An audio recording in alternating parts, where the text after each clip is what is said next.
최고의 대학에 합격하는 학생들의 비결도 딱히 천재적이진 않습니다. 당신의 인생의 불안을 평안으로 김피스입니다. 실패하는 사람들의 계획은 언제나 탁월합니다. 하지만 정작 탁월해야 할 실행력은 제로에 가깝기 때문에 성공하지 못하는 것이죠. 특별한 재능이 있는 사람이 성공하는 것이 아니고 엄청난 노력을 기울인 사람이 성공하는 것도 아닙니다. 성공은 평범한 일을 특별하게 잘할 수 있는 사람들이 가져갈 수 있는 성취입니다. 일찍 출근하는 것, 평범하죠. 일기 쓰는 것, 스케줄링 하는 것, 약속 시간에 늦지 않는 것 다 평범합니다. 그런데 이것들을 남들보다 더 특별하게 해내는 사람들은 전혀 다른 차원의 성공을 맛보게 됩니다. 최고의 대학에 합격하는 학생들의 비결도 딱히 천재적이진 않습니다. 우리가 잘 알고 있는 예습, 복습, 오답노트, 그런 것들을 다른 학생들보다 더 특별하게 잘했을 뿐이죠. 좋은 학원이나 좋은 과외도 그런 것들을 돕는 역할을 할 뿐입니다. 시험 시간에 대신 직접적인 도움을 주거나 초인적인 집중력을 주거나 할 수 없는 노릇이죠. 성공을 위해 평범한 일을 잘하기 위한 비결은 바로 낡은 습관을 버리는 것입니다. 우리를 더 빨리 포기하게 하고 더 본능적으로 행동하게 하고 생각을 멈추게 하는 나쁜 습관들, 반드시 그 나쁜 습관들과 작별해야만 성공할 수 있습니다. 우리를 병들게 하는 습관을 내버려 둔다면 아무리 좋은 습관을 새로 들인다고 할지라도 소용없습니다. 햇볕을 쬐지 못해 병들어버린 식물이 아무리 좋은 물을 공급받는다고 해서 건강해질 수 없는 것처럼 우리를 근본적으로 병들게 하는 오래된 낡은 나쁜 습관을 버려야 합니다.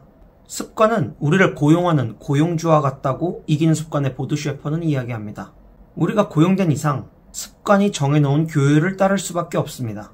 여기서 좋은 습관은 우리가 더 좋은 방향으로 성장할 수 있는 교율을 설정해 놓았기 때문에 행동을 통제하고 습관을 이행하면 우리의 삶에 유익이 될 수밖에 없죠. 반대로 나쁜 습관은 우리로 방향을 잃게 하고 때로는 잘못된 방향으로 발달하도록 규율을 설정해 놓습니다. 예를 들어 밥 먹고 바로 눕는다라는 습관에게 고용된 상태라면 내가 원하던지 원하지 않던지 우린 식사 후에 드러눕게 될 것입니다. 행동이 통제되기 때문이죠. 만약 그 상태에서 벗어나지 않는다면 시간이 지나고 우리는 역류성 식도염에 걸리거나 비만 같은 질병이 생기게 될 것입니다. 전혀 긍정적인 역할을 할 수는 없죠. 또 우리가 습관에게 고용되었을 때 자기 결정력이라는 것이 생깁니다. 자기 결정력이라는 것은 쉽게 말해 경험을 토대로 앞으로의 목표를 설정하고 그 목표를 위해 해야 하는 일을 스스로 결정하게 하는 힘인데요. 좋은 습관은 우리가 더 좋은 목표를 설정하고 더 좋은 계획들을 실행에 옮기는데 큰 영향을 미칠 것입니다.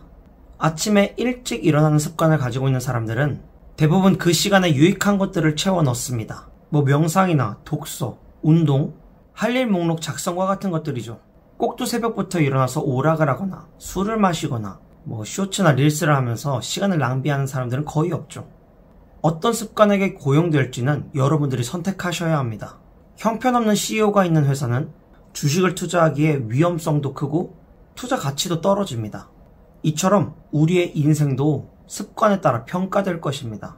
어토믹 헤빗이라는 책을 바탕으로 나쁜 습관을 버리는 꿀팁 한 가지를 설명드리고 이야기를 마치겠습니다. 습관은 큐, 열망, 반응, 보상이라는 4가지 구성 요소들이 단계적으로 순환하면서 만들어집니다. 먼저 모든 습관은 우리의 뇌에 무엇인가 인식하게 하는 신호, 큐를 받아들이게 되면서 시작하게 되는데요. 식사를 예를 들어서 설명해 보도록 하겠습니다. 음식 냄새를 맡거나 음식을 보거나 배에서 꼬르륵거리는 소리가 나면 우리의 뇌는 첫 번째 단계인 큐 사인을 인식합니다. 곧이어 배고프다, 뭐 좀 먹을까 하는 두 번째 단계인 열망이 발생하죠. 그 후에 우리는 몸을 직접 움직여서 먹을 것을 찾아다니거나 음식의 포장지를 뜯거나 배달을 주문하죠.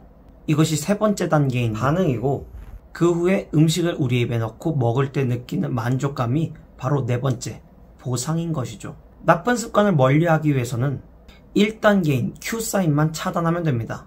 습관은 본래 순차적으로 진행되어 형성되는 것인데 그것을 중간에서 차단하는 것입니다.